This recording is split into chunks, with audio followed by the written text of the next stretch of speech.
Said I'd never see it through. They don't know what keeps me going.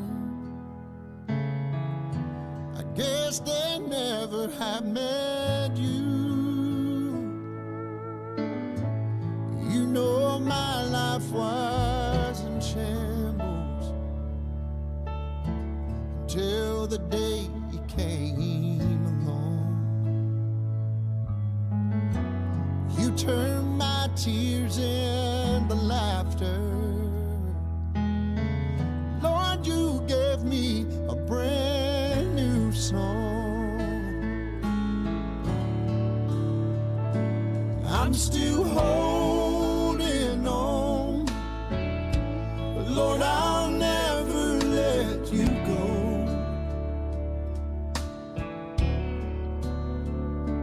You gave me a smile.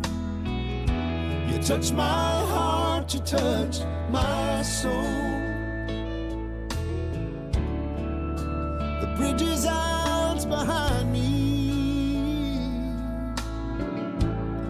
I had to burn them to the ground. I'm still holding on, 'cause you're the best thing I ever found. Voted likely not to prosper, was left hanging on my head. You never count for nothing. No, it's what most people say. And I've been known to be unsettled. I never stayed around too long. Lord, you're the treasure I've been searching for. And that's why I'm still holding on.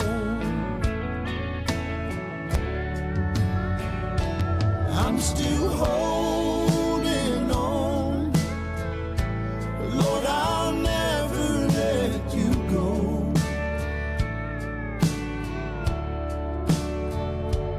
You gave me a smile. You touched my heart, you touched my soul. The bridges out behind me, I had to burn them to the ground.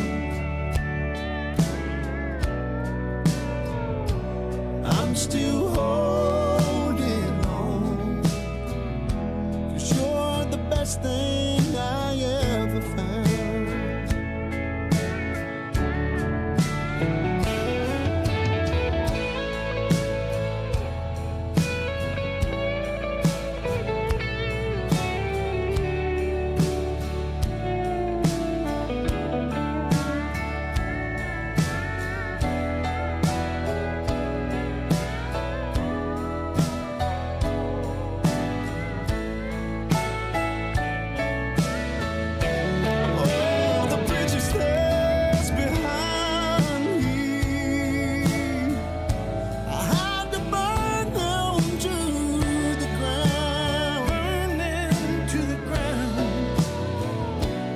I'm still holding on, 'cause you're the best thing I ever found.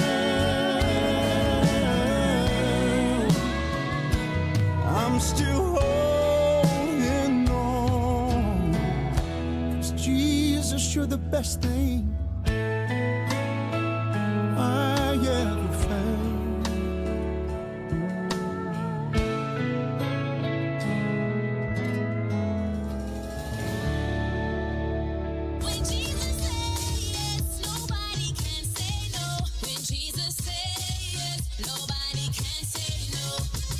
It is time for Yes with Yesse.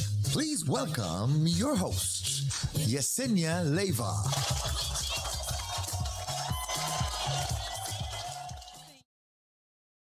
Good afternoon, new season. Good afternoon, and thank you for joining Yes with Yesse once again. Here with you, time just goes by quickly. It goes by quickly. We were here one day, and then all of a sudden, here we are again. But it is awesome to be here with you guys. We are going to go into the topic because it's going to be very informative topic this evening, and this stems from the fact that this topic rather stems from the fact that we are in summer. Okay, we are in summer. It is exactly July 23rd. And so I would like to think of as summer or all those breaks that we have, those summer breaks, winter breaks, all that good stuff. I would like to see it as preparation, time to prepare for the future, time to prepare for whatever that future looks like for students, young adults transitioning from one grade to the other or from one educational institution to another, whether it's elementary to middle school to high school to post secondary, and then whatever post secondary means to that individual. So that is a little bit about what we are going to be talking about this afternoon, evening, wherever you are listening from. So please take a moment as you come in, Yes with Yessie, to share the broadcast. Let others know that we are on here, okay? And like I said, it's going to be very informative. And my hope is always that you leave here with some kind of information, whether it's good for you, someone you love, or someone in the community that you are close to and you can help, okay? As we always say, it only takes one person, it only takes one resource, it only takes one word, one resource, one everything to make a change, to make a difference, and to let people know that you care and that there is resources rather out there for them. All right. So again, as you come in, which as you can see is what I'm doing right now, myself as we speak, is to make sure people get the information. Again, you never know who this information can benefit at any given moment. All right. So take a moment to share and let others know that we are here on Yes with Yessie. Okay, so as I do this, and as I see that you guys continue and begin, some of you to share, we're going to talk about again understanding transition planning. And so, first and foremost, you hear transition, right? If you're not, let's say, familiar with the world of disability resources and all that good stuff, that word can mean something different for different people, right? So the literal, let's say, definition rather of transition planning is the following. So transition is a process where you change from one state to another, right? From one state of being, from one thing to another. And that includes young individuals living with disabilities. And it looks different for everyone. That's the uniqueness of it. Transition looks different for everyone, and it is important that young adults with disabilities tolerate this transition or change in their lives, right? It's for everyone. Transition is it's for everybody. We all go through changes constantly, even daily, but perhaps, and as individuals with disabilities. And I feel the more severe, the more high needs the individual with a disability is, the more changes, right? And therefore the more the changes impact that person.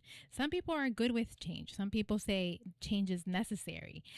I'm not one of those people, but I do understand that it is necessary. I don't like it. It's uncomfortable sometimes. So imagine for you and I that cognitively understand the method and the perspective of change. Imagine someone that doesn't really understand what that means, what the word transition or change means, or even what that looks like for them.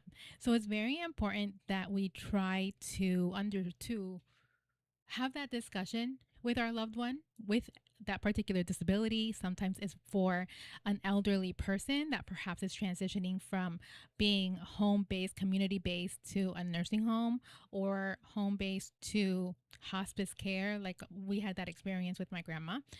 So see how cool that is that transition looks different for everyone, all walks of life, whether it's disability, elderly, or whatever the case may be. So here we're talking about disability because it is Yes with Yesse. That's what we do. But again, it can go for anyone. So I encourage you to just kind of, when you listen in, you use the topic and what we're explaining or saying to the best way where it fits your need or your particular situation, if you will. And so that's the definition and the importance of transition. And then we go into the planning, right? Everything takes planning. And so when we go into the planning of it, there's two types of planning in a sense. There's the active planning and there's the passive planning. So the active planning, of course, you're active, you're in it, you are walking, you're talking the talk and walking the walk, you're seeking the information, all the things. And it is important that you, as the individual, speaking directly to you as the individual with the disability, your son, your daughter, your loved one, someone you know, even, it is important that that individual with a disability and the parents, the giver, whoever their support system is, it is important that they are all a part of the process. The reason I say that is because a lot of times I've come across families where the individual with a disability is not a part of the process. Oh no, well, we know what's best for them, so we'll take care of it. No, you do know, perhaps what is best for them.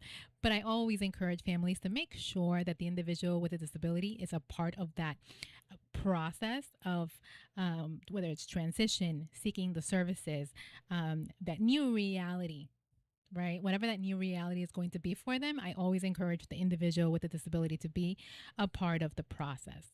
And also, no one knows what you can or cannot do. And this goes for individuals with a disability like myself or any need that you might have. Nobody knows what you can or cannot do better than you, right? Of course, we're talking about different levels of disability, right? So this really also pertains to those with a cognitive level that understand what we are speaking about, right? So no one knows what you can or cannot do more than yourself.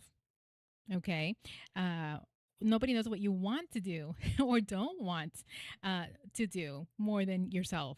Nobody knows what you want more than you. Nobody knows what you don't want more than you in life, as a whole period. And so when you are passive, because of all these things that only you know you best and what you can do and your goals and all the things, when you are passive, it's like you are letting someone else do it for you. It's the complete opposite of being an active planning person or being active in the planning of your life. Basically, it's the complete opposite. So we never want to be passive. I feel like when we are passive, when we're cool, calm, and collected about our life being in somebody else's hand, about our transition process being in somebody else's hand, and if you have the ability enough to understand that process, to understand the results, to understand what's happening, I don't know that you're going to be very happy with the results, because technically you had no say. And you do have a say. You should have a say, because that's how it should be. You should always have a say, I don't care who it is, in your life, right? And what happens in your life and where your life goes moving forward. So that's a little bit about active versus passive planning in your life. And so thank you guys so much for joining. I see you guys coming in. Pedro, I see you. Say hi to mom. Good evening to you all from Miami, deep Miami. Prayer warrior, blessings to you as well. Sister Denise Johnson, thank you so much for joining. Again, as you guys come on, please share the broadcast and help us get the broadcast moving, and so others can listen in. All right. Again, you never know who this information can help. So it's awesome to share, and it's awesome to know that you guys can share it as well. All right. So the next point is transition planning. We're talking about transition planning and understanding what that means for individuals that live with a disability, and even more often than not, just people in general, period. Everybody goes through changes. Everybody goes through transition. And so how do we manage it? How do we embrace it. And what does that mean? What does that look like for individuals with disabilities? Okay. And so, individualization in transition planning. A lot of times we want to put everyone in that melting pot. One shoe fits all type of mindset, right? From a systematic perspective. And that's not how it is, in my opinion. That's not how it should be, because it's individualized. That's why one of the education um, plannings, if you will, is the IEP, the individualized education plan, that would give students an individualized one-on-one plan based on their needs. That's why it's individualized, right? And so now we talk about, what does that look? What does individualized planning look in transition? So number one is the personalized goal, right? Every student has a personalized goal, whatever they want to accomplish, whatever they want to do. And then really, in reality, whatever they can do. Because it's not just about, okay, this is my goal, this is what I want to do, but what are my capabilities? What am I able to do? And then according to what we are able to do, which, it's very important that we are so honest with what we can do. And moms and dads and caregivers, it is important that you are honest to yourself and to the world as to what your loved one is capable of doing based on their disability. And based on that answer, we can start working on an individualized transition plan for that individual. So we talk about personalized goals, and they should be tailored to each individual's strengths, their interests, their needs, and even their weaknesses. Because sometimes we focus so much on, this is what I can do, that we forget, okay, well, might be something that I need more help in. This is my weakness, and that's okay, because we all have them. We all have them, and we have to know or learn how to navigate this thing called life, in spite of those weaknesses, right? So that is important. Some may have a goal to work, based on those assessments, based on those transition planning, all the things. We're going to plan for different things. Some are going to plan to go to work. Well, what does that look like for someone with an IEP or a 504 ready to graduate high school? What is the first step for employment related services or acquiring employment, if that is their goal? What does that look like? Is it that they are going to go to college, a local college, a university, a technical college? And now there's colleges that are focused on individuals or students with disabilities. Full blown colleges accredited and everything for students with disabilities. Is it going to be, one of those? What is it? What is it going to be? Okay. Are they going to stay home? Is it to where they can't do none of the above? So they're going to stay home with their full-time caregivers. What does that look like? Do they have services? Do they have funding? Do they have insurance? Do the caregivers have support? All the things, right? So no matter which route we take in that transition planning, there's going to be a lot of planning needed. And that's okay. It is necessary. All right. So, in order to accomplish all of that, though, and I think that this is so, so important, and something that, got a couple things going on that is going to focus on what I'm going to say next, is identifying their young person. Again, we're talking to parents, caregivers. It is important that you identify the strengths of the person that you are the caregiver of, your son, daughter, etc. It's important that you identify and emphasize their strengths and areas for development. So in other words, what is their strengths? What can they do? And what are the areas that they need help? And I go back to that because it's so important that the individual, 100%, where you can say, okay, they're good at this, they are not so good at this, or they need more help, extra help on this area, and that is okay. But in order to truly be successful in an individualized plan, in understanding a transition plan, it is important that you know yourself. Speaking, if you are a young adult, or adult with a disability, with a special need, whether it's mental health, illness, whatever it is. And again, I talk about disability, but it could be anything, reentry into society, learning who you are all over again. It is so, so important to go through that self discovery process to then be able to identify what are you good at, what are you not good at, where do you need more help, and identifying all the things that we're talking about. Super important. And then we want to go into family involvement. I'm a service provider. Okay. Y'all know what I do. And sometimes I get no family involvement, and sometimes I get extra family involvement. Like, especially in the Latin community, I'll get a young man or a young woman that's my client, and I see mom, dad, abuela, abuelo, everybody. And then for someone else, there's not that much support. So it's just very interesting to see the differences. But family involvement is so important. Again, family involvement, whomever is the caregivers, it is so important to be involved for the support. That is their community. That is the initial community of the individual with that disability, that need. It is the family involvement. And then it goes the support into the school system and then community and so on. So it is important to have that support from the family. I always talk about this, and I remember my family has always been my a great support. My mom was my number one advocate until I started to advocate for myself, and I'm like, Mom, you don't need to come to my meetings anymore, And I was, let's just say, I was well taken care of in school, so they were like, Don't worry about it, she's fine, So to that point, to get to that point of you're good with being able to self advocate for yourself and know who you are and all the things in school and employment, etc. That's a goal. That's definitely a goal for parents and caregivers as well. So that's really, really awesome. So how can you be involved as a family member, parent, caregiver, etc.? It's attend the annual transition meetings with your son or daughter. Very important. Attend these meetings as required by law, by the way, with your son or daughter. A lot of times I have seen that the daughter or the son stay in the classroom or they don't go to school that day. That's my favorite. I'm like, why are you not in school? Or again, they stay in the classroom.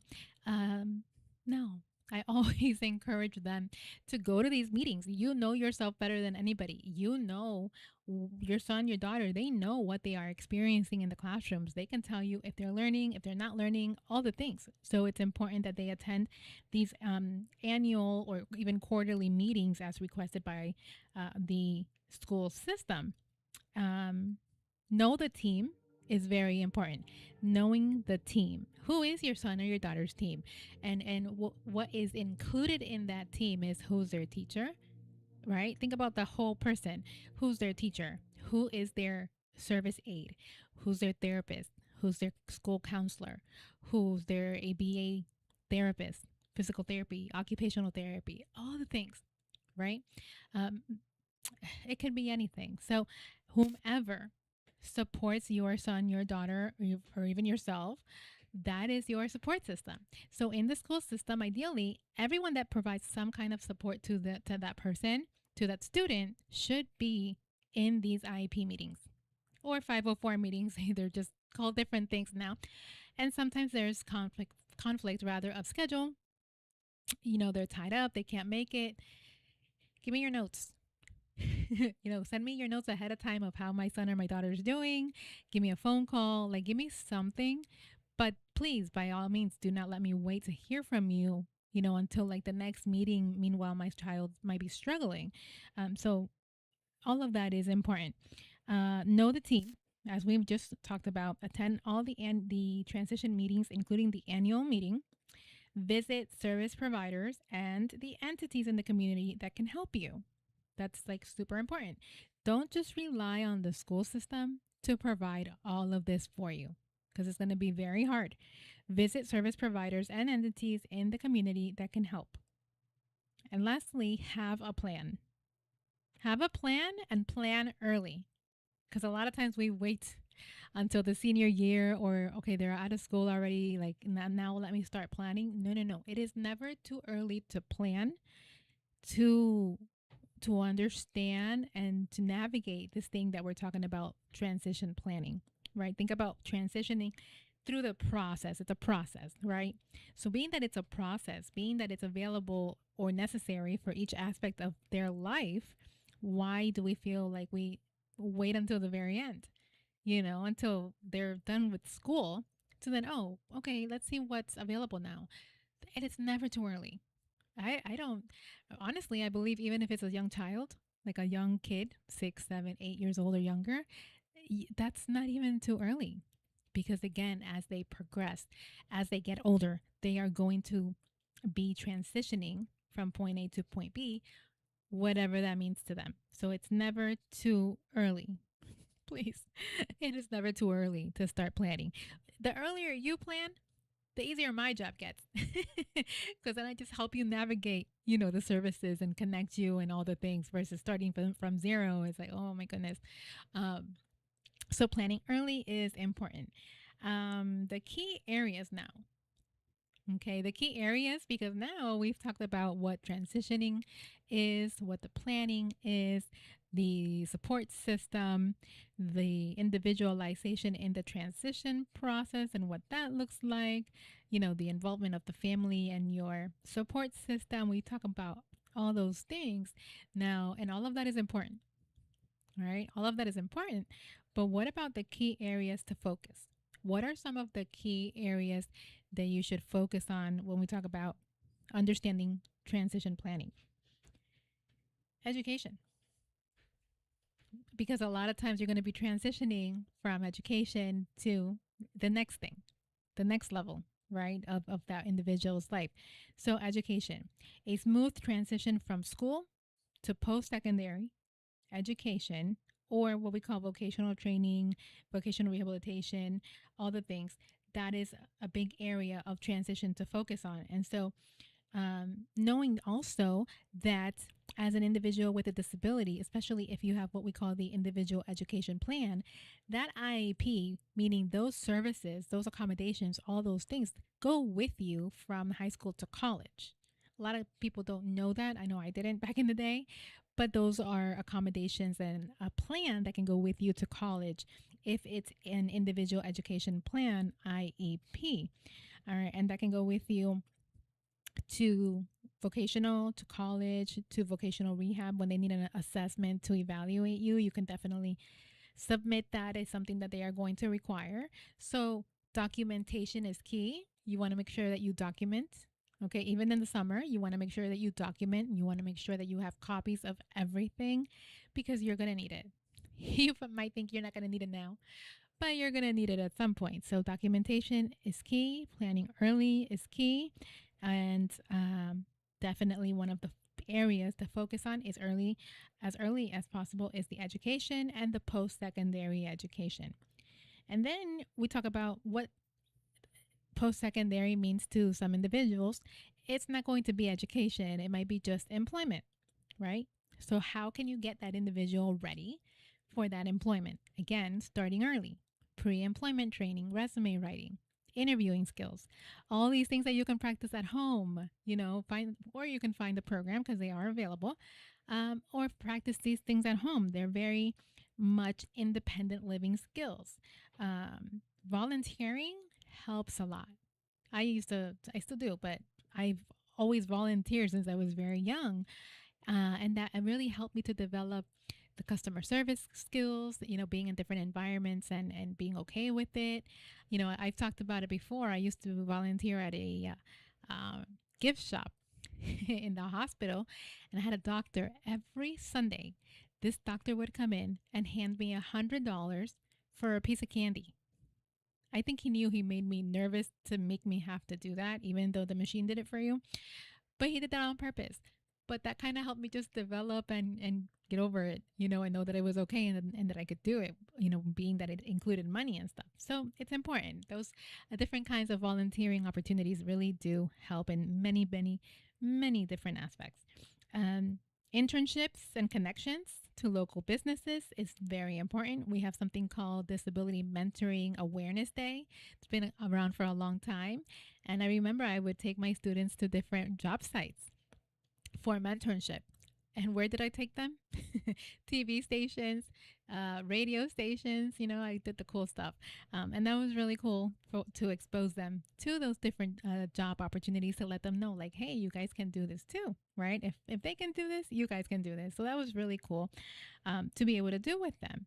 And so community programs and access services and so much more. So all of these things also help your individuals to be hired in the future.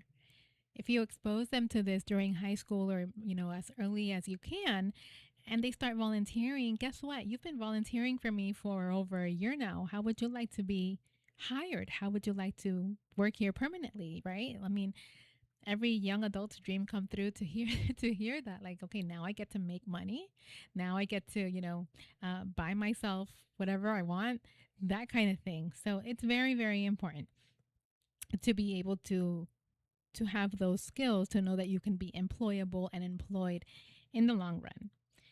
With that, though, there's a whole combination of things that they need to learn in order to be successful in the employment world, in the post-secondary world, in all these things. And that's the life skills. Life skills training. Life skills is like so important. And we as the son, the daughter, the individual, we don't like it because we know it's work for us. I know I didn't, but I had to. But it's so important. So I want to encourage you guys to make that in your individual, your son, your daughter, anyone, make them a part of your life skills at home, whether it's chores, helping, help them develop a list, be organized in these things, and and just teach what it means and how it can help them in the future. Help them learn budgeting. That's important, right?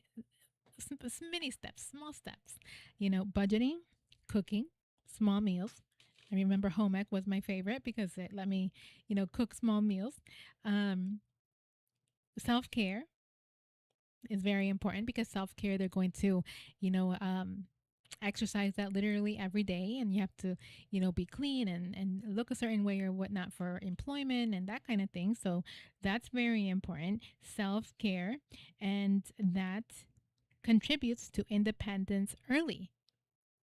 And you might have to break it down to what is the process of self care on a daily basis. You wake up, you brush your teeth, wash your face, take a shower, etc., etc. And so that's something that you want to teach that process early on, all those processes really early on, and use the different things that are available to help that individual learn. Visuals, calendar, step by step instruction, pictures, literally photos next to everything that they're going to need to do, and just really finding a way, or I should say, finding the best way in which they learn for their development at that very moment leading to their future. Very important. So that is the life skills development aspect of understanding that transition process.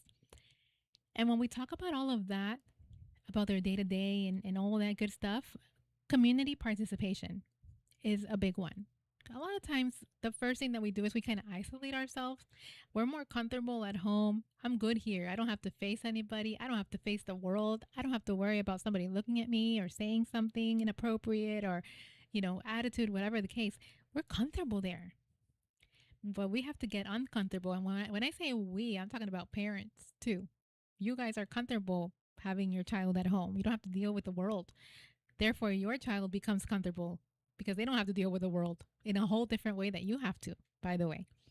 But it is important to have community participation, Special Olympics, sports, whatever it is that they like to do, music, to develop those social skills and community involvement. And with doing that, I can't tell you how much they're actually doing. The social communication, dressing up, getting ready, the process, behavior. It's insane. It's a little different, but I have a young woman who has behavior issues, I can say. And I've known her for years. She's participated in my shows and everything. And so I'm good with her. You know, I'm good with her. We work good together. I know kind of how to handle her in a sense, right? And so she takes her therapy sessions, um, and I noticed that she has been doing so much better. She, the other day, wasn't feeling good. She was overwhelmed in the environment that we were in. She asked permission to roll herself away from that area and to go take a break. And I was super proud of her for that. And I let her know how proud of her I was for it, because I felt like it was important for her to know that she did the right thing so that she would do it again. And that she knew somebody was proud of her. And so we all, let her know you did good. And so that is the beauty uh, of that community, of the social skills, of coping mechanisms as well. Very, very important. That we have that. So community participation, social skills, and community involvement is so good, and getting to know each other to where we can do something like that. That what I just told you about, if the individual needs it and can benefit from it.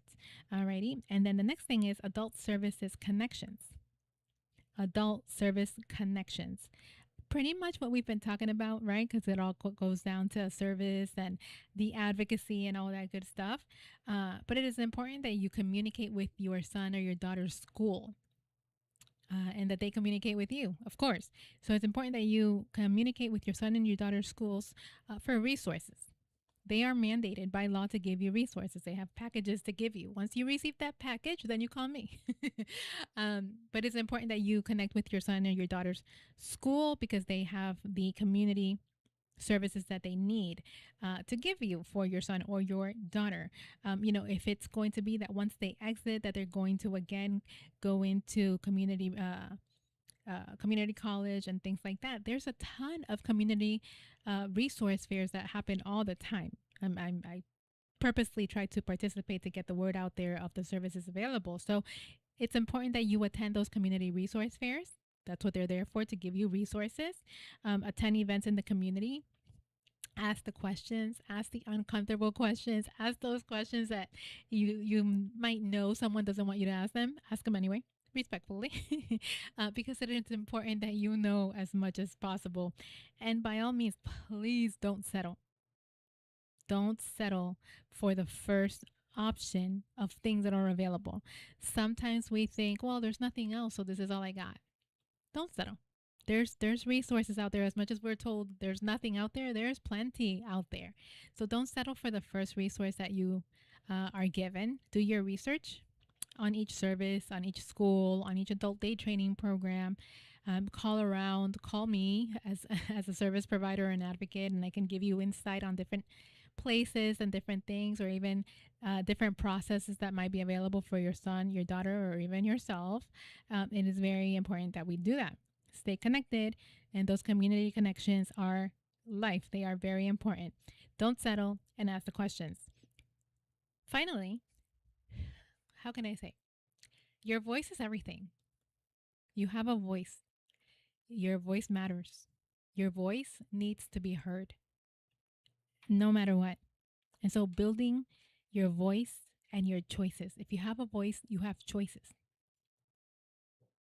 Okay, which takes you to empowerment. If you have a voice, you have an empowered voice. Don't have a silent voice that won't really take you anywhere, but you want to empower your voice. How do you empower your voice? By educating yourself, having these resources, having these connections, having the people that you can call for help. All of that gives you a voice. All of that empowers your connection. A strong transition, or a strong transition plan empowers young people or all people with disabilities. Okay, and it empowers you to express yourself, to express your preferences, again, what you do want, what you don't want, etc., and make the choices about your future. So building your voice is life. Building your voice and your choices with clarity, knowing what is available, knowing who you are, knowing your talents, your skills, and your abilities is everything when planning your future, and for some, planning your right now and your future. So that is super important. All of that, when we talk about building your voice, is advocacy. My favorite thing ever. It's advocacy. It's advocacy for others, and it is advocacy for yourself. Self advocacy and determination. Number one, if you know all of this, if you master all of what we are talking about, you will be the best self advocate for yourself, as it should be, because no one can advocate for you better than yourself. Okay. Advocacy skills are life. They help your children or you or your individual with that disability to develop a voice for themselves. That's what the advocacy is, right? And that is crucial for navigating the adult life. Advocacy is crucial for developing life, period. Let them, and so let me go back a little bit. What are ways that you, as mom, dad, can allow your individual, your son, your daughter with a special need to develop their voice?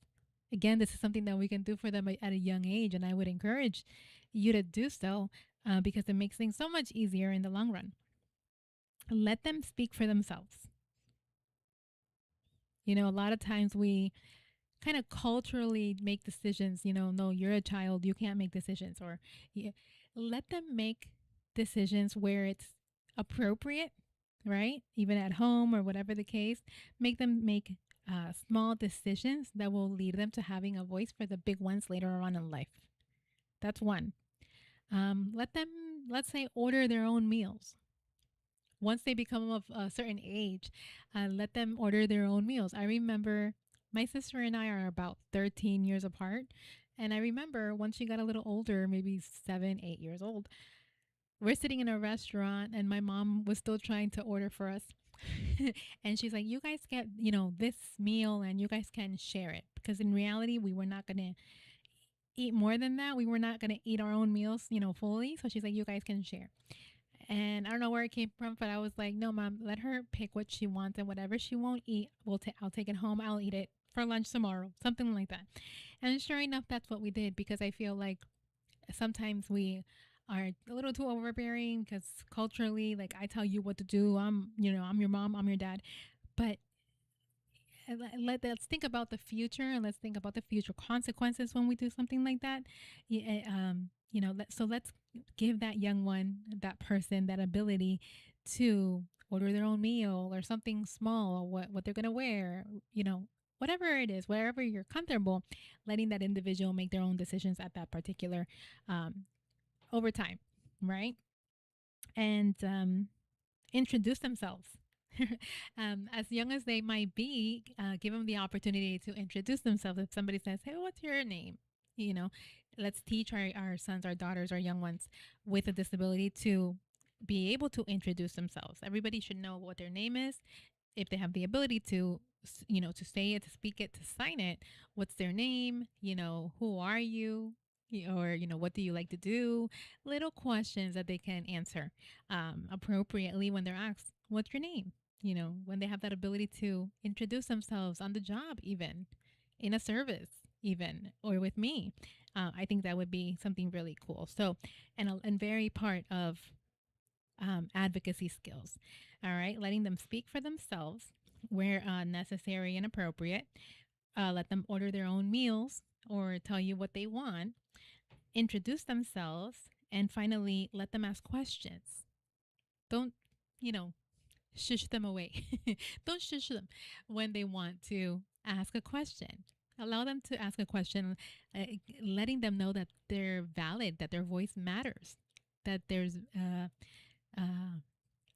that their questions are valid, right? That they have a say, they have a voice, they have a mind, they can think, all the things, and that way they learn a little bit more about whatever the situation is. Of course, being appropriate, and you kind of navigating the situation yourself to know what's appropriate for you at that particular moment.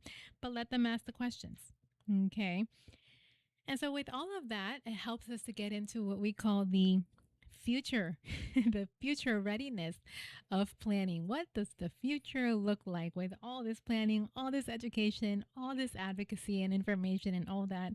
What does that look like? Thinking about long term and continuously revisiting right? Because everything that we're talking about, it's not going to look the same for everyone. And there's going to come times where it's going to change. We get older, we change. Our disability might change to better or maybe a little bit worse, depending on what it is. We might acquire behaviors, medication, all the things. So, all of this might bring change to that transition planning and that future readiness for your son, daughter, or even yourself, right? And so, let's always think long term, continuously revisit and revamp where necessary, and of course, adapting. Adapting is everything so that we are cool, calm, and collected, adapting to transition as that young person grows. As we mentioned, as that young person grows and their needs evolve. And that is important. As they grow, their needs will evolve. They will change. They will increase. They will decrease. All the things, right? And so I encourage you with this information to take the first step. Take that first step in creating or revisiting, revising your transition plan. And remember, it's never too early to start planning. It is never too early or too late, really, to start the process of planning. Sometimes we feel like it's too late. It's never too late. It's never too late to start planning. And sometimes we think that because we don't know the information, there's nothing that we can do. But even with the little that you might know, the little that you might be comfortable with sharing, start something. Start something, start somewhere because it is important, it is necessary, and you won't regret that you started. The only thing that you'll regret is staying in the same space and being in that same space with your son, your daughter, or yourself, you know, tomorrow or next year, a day like today, next year. So start now. It's important. Thank you all so much for joining me on Yes with Yesse. I see you guys here with me. Chifa, good evening. I see you. Prayer Warrior, I see you. Pedro, thank you so much. Brother Percy, good evening to you. Thank you, thank you, thank you for joining. And please, guys, as mentioned, please share the broadcast. Let others know that we are on here with Yes with Yesse, typically on Thursdays at 6 p.m. Eastern Standard Time, courtesy of New Season Gospel FM. If you haven't already, please subscribe to New Season Gospel FM. And while you're at it, go to my page and visit Yes with Yesse, just like the show Yes with Yesse, and subscribe to my YouTube channel where you'll see videos and resources and things like that. Growing slowly but surely, but we are growing. All right. Just want to take a moment to invite you guys before you log off. Stay right there so you can share this with others as they come on. I want to invite you to come and celebrate with us the 13th anniversary of New Season Worship Center Ministry. 13 years of blessings, 13 years of hard work, 13 awesome years of serving the Lord alongside you all. And it's going to be amazing. This is going to take place August 1st. It's going to be an awesome celebration. August 1st at 6 p.m. at the Jacaranda Country Club. And I will post information in just a moment. Tickets are on sale, final sale this week. No more. After this week, that's it, guys. So final sale going on this week for $100.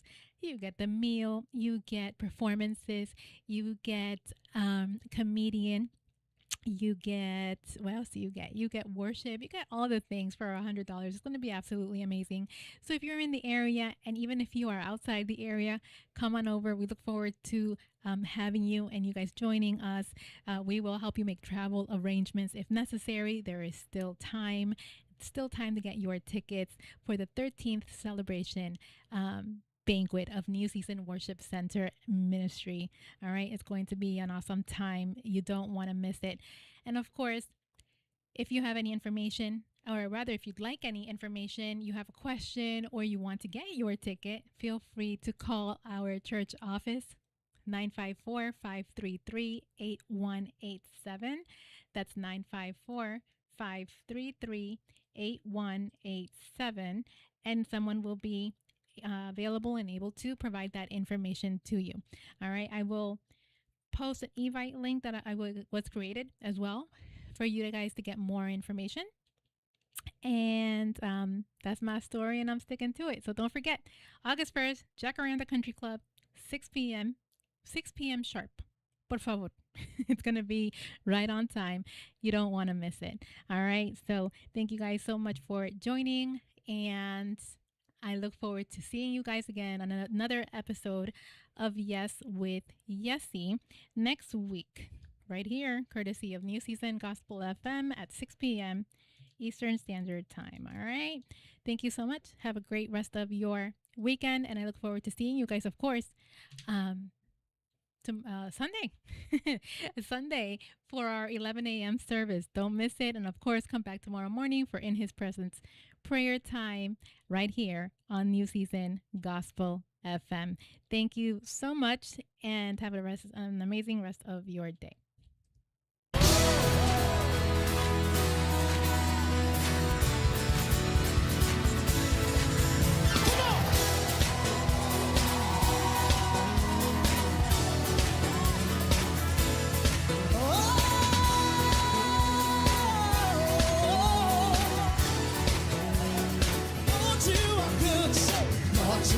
Good and your mercy endureth forever. Lord, you are good and your mercy endureth forever.